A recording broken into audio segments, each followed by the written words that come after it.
রাত তখন 10টা বাজে। মাকে নিয়ে অংশিকা সিরাতপুরের দিকে যাচ্ছিল। মা, আমি এই সময় তোমার উপর একদম খুশি না। আমি শরীদপুর নিজের বন্ধুদের সাথে যেতে চাইছিলাম, কিন্তু তুমি আমাকে সেখানে নিয়ে যাচ্ছ। সোনা, তুমি তোমার বন্ধুদের সাথে আড্ডা দাও, আমি ঘুরতে বারণ করছি না, কিন্তু অচেনা জায়গায় তোকে একা রেখে যাওয়াটা আমার মন মানছে না। আর একটু এগিয়ে যাওয়ার পর তাদের গাড়ি একটা গেটের ভেতরে ঢুকে পড়ে। সিরাতপুর গ্রাম, এই যে চলে এলো তোর গ্রাম। মা, এ তো ঘন জঙ্গল, মনে হচ্ছে তোমাকে বোকা বানাচ্ছে কেউ, বুঝেছো? তুই বেশি বলিস না সঞ্জু, এই গ্রামটা আমার বন্ধুরা বেছে নিয়েছে, আমি এক্ষুনি কল করছি।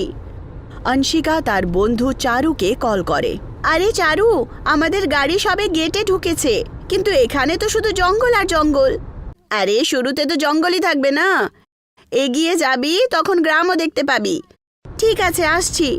মা, খুব জোরে হিসি পেয়েছে আমার। নন্দিনী গাড়ি সাইড করে দেয়। তাড়াতাড়ি করে আয়, ঠিক আছে? সঞ্জু গাড়ি থেকে নেমে জঙ্গলের একটু ভেতরে গিয়ে একটা গাছের তলায় টয়লেট শুরু করে। দেখো দেখো, ওই গাছটা কি সুন্দর, চাদর গায়ে নিয়ে কেউ দাঁড়িয়ে রয়েছে নাকি? তক্ষুনি সে অনুভব করে যে তার কাঁধে কিছু একটা ঝরছে। চোখ তুলে তাকাতেই সে ভয়ের চোটে চোখ ছলছল করে ওঠে। গাছের ডালে উল্টো হয়ে ঝুলছিল একটি মৃত মেয়ে। তার চুল থেকে রক্ত ঝরছিল এবং মাটিতে পড়ছিল। সঞ্জু দৌড়ে দৌড়ে গাড়িতে উঠে বসে। সঞ্জু, কি হয়েছে সোনা? মা, তাড়াতাড়ি চলো, তাড়াতাড়ি পালিয়ে চলো এখান থেকে। সঞ্জুকে ভয় পেয়ে দেখে নন্দিনী তাড়াতাড়ি গাড়ি থেকে এগিয়ে যায়। সঞ্জুর চোখে এখনো সেই ভয়ঙ্কর আওয়াজ ছিল। গাছ থেকে ঝুলে থাকা মেয়ে আর চুল থেকে ফোঁটা ফোঁটা রক্ত। তাদের গাড়ি একটা চৌরাস্তায় থামে। এখন তাদের গাড়ি থেমে কিছু সেকেন্ডই হলো, তক্ষুনি কিছু লোক তাদের কাছে জড়ো হয়। তা আপনি কি নন্দিনী ম্যাম? হ্যাঁ, আমি নন্দিনী, আর এটা আমার মেয়ে অংশিকা। আসুন আসুন অংশিকা দেবী, আপনার বন্ধু চারু আর জিয়া দেবী আমারই গেস্ট হাউসে তো রয়েছেন, আসুন। ধন্যবাদ। লোকটা তাদেরকে নিয়ে গেস্ট হাউসের ভেতরে যায়, আর বাকি সবাই একে অপরের দিকে তাকিয়ে রহস্যময়ীভাবে হাসে। বাহ, এই গেস্ট হাউসটা তো বেশ দারুণ। নমস্কার আন্টি। নমস্কার বাবু, তোমরা ছুটি কাটানোর জন্য এই গ্রামটাই খুঁজে পেলে, অন্য গ্রাম খুঁজতে পারলে না? আন্টি, এখানকার স্পেশালিটি যখন আপনি দেখবেন আপনিও ফ্যান হয়ে যাবেন। চলো চারু আর জিয়া, আমরা সকালে দেখা করব, ঠিক আছে? এখন অংশিকা তার মায়ের সাথে আর সঞ্জুর সাথে একটা রুমে, আর চারু আর জিয়া নিজের রুমেই ছিল। তক্ষুনি চারু অংশিকাকে কল করে। আরে আমি ভাবছিলাম যে আমাদেরকে এক্ষুনি যাওয়া উচিত, নইলে তোর মা অনেক বেশি ডিস্টার্ব করবে। হ্যাঁ বাবা, ভাবছি তো আমিও সেটাই, কিন্তু এখন আমরা যাব কোথায়? আমি একটা জায়গা জানি, আমরা এখন সেখানে যাব। আজ রাত ওখানেই থাকবো আর সকালে হাঁটতে বেরোবো। ঠিক আছে, আমি আসছি। এটা বলে অংশিকা নিঃশব্দে ঘর থেকে বেরিয়ে যায়। ওরা দুজন তার রুমের বাইরেই দাঁড়িয়েছিল। চলো এখন আমরা এখান থেকে যাই।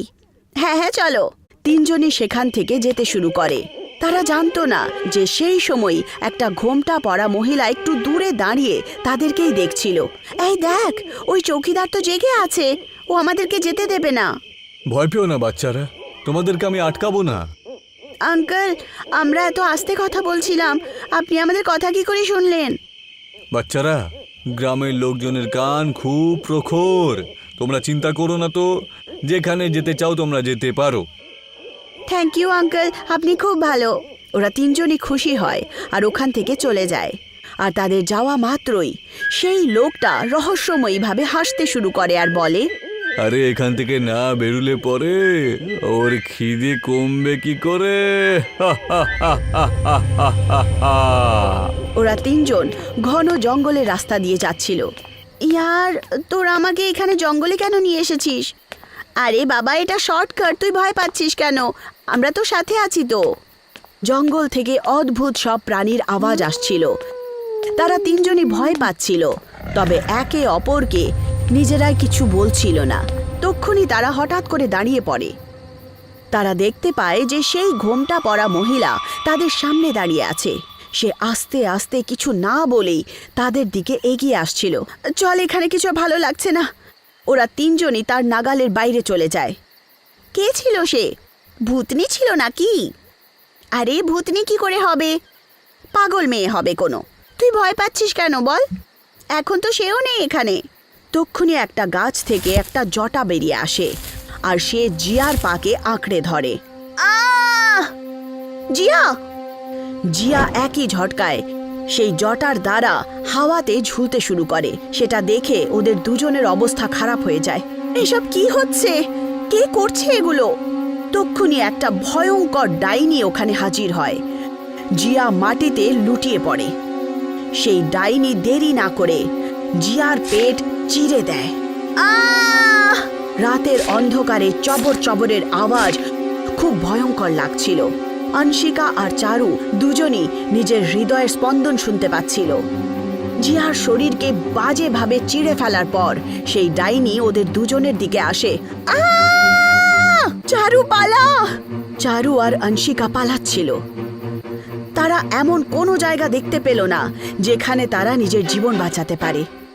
তক্ষুনি তারা একটি গুফা দেখতে পায় আর তারা কিছু ভাবনা চিন্তা না করে তার ভেতরে চলে যায়। তোমরা দুজন আমার থেকে বাঁচতে পারবে না।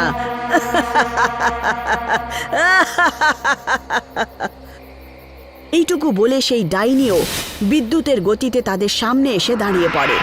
দুজনেরই নিঃশ্বাস বন্ধ হয়ে যায়।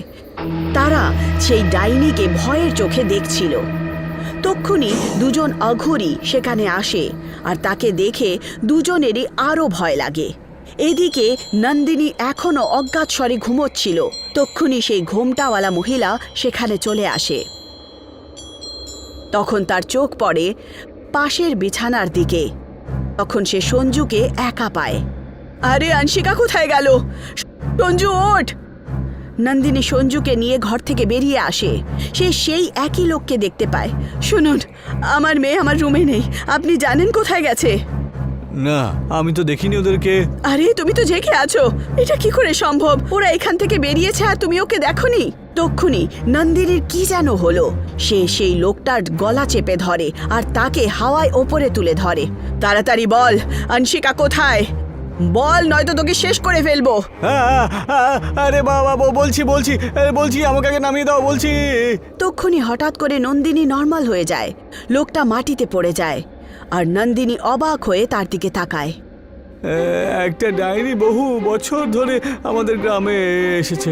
ও প্রতি সপ্তাহে একটা মেয়েকে তুলে নিয়ে চলে যায়, তারপর তাকে শেষ করে দিয়ে ওর লাশটাকে গাছে ঝুলিয়ে দেয়। ওর জ্বালায় খুব মরছি আমরা।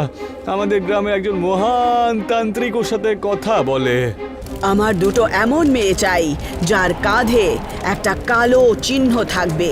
ওই দুজনের বলি দেওয়ার পর আমার শক্তি বেড়ে যাবে আর আমি সব সময়ের জন্য যুবতী আর সুন্দর হয়ে উঠব।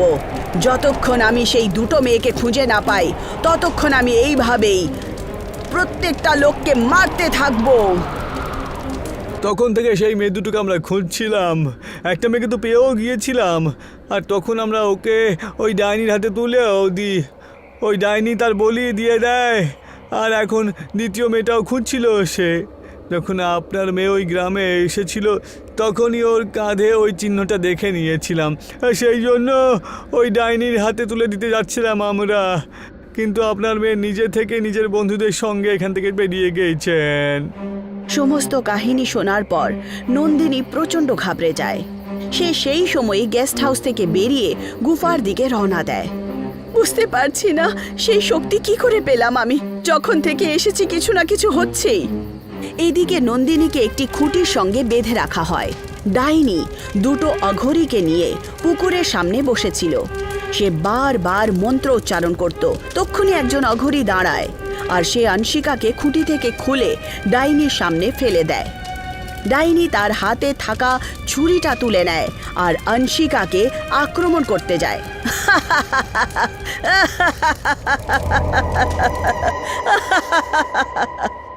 আর অনশিকার ওপরে হামলা করতেই যাচ্ছিল। তক্ষুনি অনশিকা!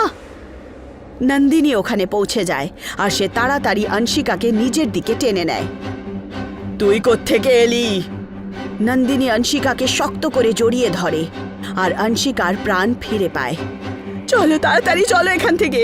সে অংশিকাকে নিয়ে পালাতেই যাচ্ছিল। দুজন অঘরী তক্ষুনি দাঁড়িয়ে পড়ে আর তারা দুজনকে আলাদা করে দেয়। অংশিকা, মা! এই দুজন অঘরী নন্দিনীকে গুফার বাইরে বের করে দেয়। নন্দিনী একটা পাথরে ধাক্কা খায় আর তার মাথা ঘুরতে থাকে। তক্ষুনি সেই ঘোমটাওয়ালা মহিলা তার সামনে আসে। সে নন্দিনীর একদম কাছে চলে আসে আর তারপর হঠাৎ করে ধুঁয়ো হয়ে তার শরীরে ঢুকে যায়। ভেতরে ডাইনি এখনো অংশিকাকে বলি দিতে যাচ্ছিল। তক্ষুনি নন্দিনী ওখানে পৌঁছায়। মেরে দাও ওদের! দুজন অঘরী নন্দিনীর দিকে এগিয়ে যায়। এইবার নন্দিনী দুজন অঘরীকে ধরে আর তাদের গলা টিপে ধরে। তাদের দুজনের মুখ দিয়ে রক্ত বেরোয় আর তারা মারা যায়। নন্দিনী ওদেরকে ছেড়ে দেয় আর এখন সে সেই ডাইনির দিকে দৌড়ায়। এখন প্রথমে তোকেই মারবো। তক্ষুনি নন্দিনীর দেহ থেকে সেই আত্মা বেরিয়ে আসে। তাকে দেখে ডাইনি ভয়ানকভাবে ভয় পেয়ে ওঠে। তুই এখানে কি করে এলি? আমি তোর এই গুফার ভেতরে ঢুকতে পারতাম না, তাই আমি নন্দিনীর শরীরে ঢুকে গেলাম। আমি তোকে শেষ করে দিতে এসেছি। এটা শুনে ডাইনি অবাক হয়ে যায়। সেই আত্মা চাকুটা তুলে নেয় আর ডাইনির গলার একেবারেই দেহ থেকে আলাদা করে দেয়। ডাইনির শরীরে আগুন জ্বলতে শুরু করে আর সে শেষ হয়ে যায়। কে তুমি? আমি এক মা। আমার মেয়ের সাথে 2 মাস আগে এখানে এসেছিলাম। গ্রামের লোকেরা তাকে ডাইনির হাতে তুলে দিয়েছিল এবং তাকে বাঁচাতে বাঁচাতে আমিও মারা যাই। কিন্তু আমি এই প্রতিজ্ঞা নিয়েছিলাম যে আমি এই ডাইনিকে হত্যা করব এবং পৃথিবী থেকে যাব। আর একে কেবল সেই সময়ই হত্যা করা যেতে পারে যখন সে তার শেষ বলি নেবে। কিন্তু আমি এই গুফায় প্রবেশ করতে পারিনি, তাই আমি তোমার দেহকে সমর্থন করেছিলাম আর এই গুফায় আসতে পেরেছি। এখন থেকে নিজের মায়ের কথা সব সময় শুনবে। যদি ওনার কথা মানো তাহলে আগে থেকে এরকম ঝামেলায় কখনো পড়বে না।